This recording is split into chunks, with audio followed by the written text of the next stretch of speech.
Hello friends, आज की इस वीडियो में हम चैप्टर 9 हमारा राष्ट्रीय ध्वज इसके बारे में जानेंगे।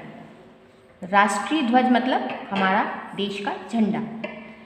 आपको पता ही होगा कि हमारे देश मतलब भारत का राष्ट्रीय ध्वज कौन सा है। हमारे भारत का राष्ट्रीय ध्वज तिरंगा है, जिसे हम तिरंगा कहते हैं। तिरंगा मतलब 3 कलर। आइए जानते हैं इस लेसन में क्या किसके बारे में बताया गया है।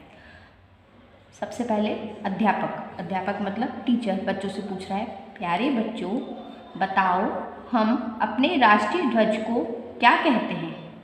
टीचर ने बच्चों से पूछा कि हम अपने राष्ट्रीय ध्वज को क्या कहते हैं। सभी बच्चों ने कहा तिरंगा झंडा। अध्यापक ने फिर पूछा, बिल्कुल ठीक, उन्होंने कहा आपने सही जवाब दिया है। आज हम इसी तिरंगे झंडे के बारे में चर्चा करेंगे। टीचर ने बताया कि आज की क्लास में हम तिरंगे झंडे के बारे में बात करेंगे। एक बच्चा जिसका नाम कनिका है, उसने टीचर से पूछा, मास्टर जी इसे तिरंगा झंडा क्यों कहा जाता है।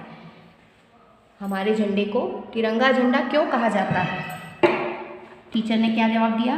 अध्यापक ने कहा इसे तिरंगा झंडा इसलिए कहा जाता है क्योंकि इसमें 3 रंगों का प्रयोग किया गया है। 3 रंगों का प्रयोग मतलब 3 कलर का यूज़ किया हुआ है। आप देख सकते हैं कि हमारे राष्ट्रीय ध्वज में 3 कलर हैं, 1 2 3 3 कलर हैं। बच्चों तुम देखते हो कि इस झंडे में 3 रंग की पट्टियां हैं।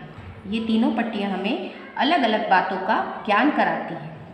हमारे राष्ट्रीय ध्वज में 3 कलर हैं और तीनों कलर का हमें अलग अलग उन 3 कलर से हमें अलग अलग जानकारी मिलती है। फिर दूसरे बच्चे ने पूछा, गोपाल ने, जी हाँ, इसमें सबसे ऊपर केसरिया रंग की पट्टी दिखाई दे रही है। आप देख सकते हैं ये केसरिया, जिसको इंग्लिश में सैफरन कहते हैं, वो केसरिया रंग की पट्टी है। दूसरे बच्चे शिखा ने क्या कहा, मास्टर जी यह केसरिया रंग की पट्टी क्या बताती है। उसने क्वेश्चन किया कि केसरिया रंग की पट्टी हमें क्या ज्ञान देती है, क्या बताती है। फिर टीचर ने क्या आंसर किया, अध्यापक, बच्चों केसरिया रंग वीरता और बलिदान का प्रतीक है। केसरिया जो रंग है वो वीरता मतलब बहादुरी और बलिदान मतलब त्याग का प्रतीक है। प्रतीक मतलब रूप। पुराने समय में वीर सैनिक केसरिया वस्त्र पहनकर युद्ध करने जाते थे। जो पुराना समय था, जब युद्ध करने के लिए सैनिक जाते थे तो वो केसरिया रंग के वस्त्र पहनते थे। वस्त्र मतलब कपड़े। रेखा, अब रेखा ने क्या पूछा, इस झंडे के बीच में जो सफ़ेद रंग की पट्टी है यह क्या दर्शाती है।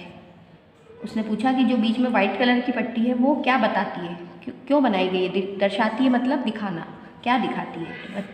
टीचर ने क्या आंसर दिया, बच्चों सफ़ेद रंग पवित्रता और शांति का प्रतीक है। हमारा देश सत्य, अहिंसा और शांति का पुजारी है। पवित्रता मतलब शुद्ध, साफ। शांति मतलब आप जानते हैं, आपको शांति का प्रतीक है। और देश सत्य, अहिंसा, सत्य मतलब सच्चाई और अहिंसा मतलब किसी प्राणी को कोई कष्ट ना देना, किसी को मारना नहीं, और शांति का पुजारी है। मोनू ने पूछा, मास्टर जी इस सफ़ेद रंग की पट्टी पर कुछ और भी बना हुआ है, यह क्या है। आपने देखा होगा कि बीच में जो वाइट रंग की पट्टी है उसमें एक चक्र बना रहता है। उस चक्र में टोटल 24 लाइन्स रहती हैं। तो उस बच्चे ने पूछा कि इसका क्या मतलब है। तो टीचर ने क्या आंसर किया, बच्चों सफ़ेद पट्टी पर नीले रंग का एक चक्र बना हुआ है।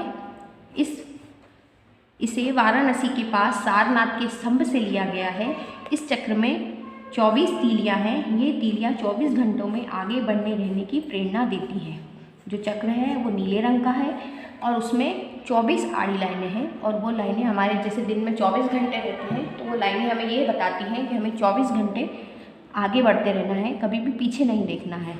और उसे कहाँ से लिया गया है, वाराणसी के पास सारनाथ के स्तंभ मतलब खंबा या अभिमान, वहाँ से लिया गया है। फिर कनिका ने क्वेश्चन किया, मास्टर जी जब आप हमें सबसे नीचे हरे रंग की पट्टी के बारे में बताएं, जो लास्ट में ग्रीन रंग की पट्टी है उसके बारे में बताएं। टीचर ने क्या आंसर किया, बच्चों हरा रंग हरियाली और खुशहाली का प्रतीक है। ग्रीन मतलब सब जगह ग्रीनरी, हरियाली और खुशहाली का प्रतीक है। अधिक अन्न उगाकर हम अपने देश के लोगों की भूख मिटा सकते हैं। यदि हमारी धरती हरी भरी रहेगी तो प्रदूषण का खतरा भी नहीं रहेगा। टीचर ने क्या बताया कि अगर हम अपने आसपास पेड़ लगाएंगे और अपने आसपास हरियाली रखेंगे, अधिक अनाज उगाएंगे तो लोगों की भूख मिटा सकते हैं और प्रदूषण भी नहीं रहेगा। बच्चों, राष्ट्रीय ध्वज को फहराते समय हमें कुछ बातों का ध्यान रखना चाहिए। राष्ट्रीय ध्वज मतलब तिरंगा झंडा, ध्वज मतलब झंडा। उसको फहराते समय हमें कुछ बातों का ध्यान रखना चाहिए, जैसे इसकी केसरी रंग की पट्टी हमेशा ऊपर होनी चाहिए। जो केसरी रंग है वो हमेशा ऊपर होना चाहिए। जब अन्य झंडे फहरा रहे हों तब राष्ट्रीय ध्वज को सबसे ऊपर रखना चाहिए। अगर इसके साथ हम और कोई भी झंडे फहरा रहे हैं तो हमें राष्ट्रीय ध्वज को सबसे ऊपर रखना चाहिए। इसे कभी भी फटी या गंदी अवस्था में नहीं फहराना चाहिए, मतलब फटा हुआ नहीं होना चाहिए हमारा राष्ट्रीय ध्वज, और अगर फटा है तो उसको फहराना नहीं चाहिए। संध्या के समय इसे उतार देना चाहिए। संध्या मतलब शाम के समय इसको उतार के रख देना चाहिए। हमें राष्ट्रीय झंडे का सदा सम्मान करना चाहिए, हमें उसके हमेशा आदर करना चाहिए झंडे का। आई होप आपको ये लेसन समझ में आया होगा। Thank you for watching this video.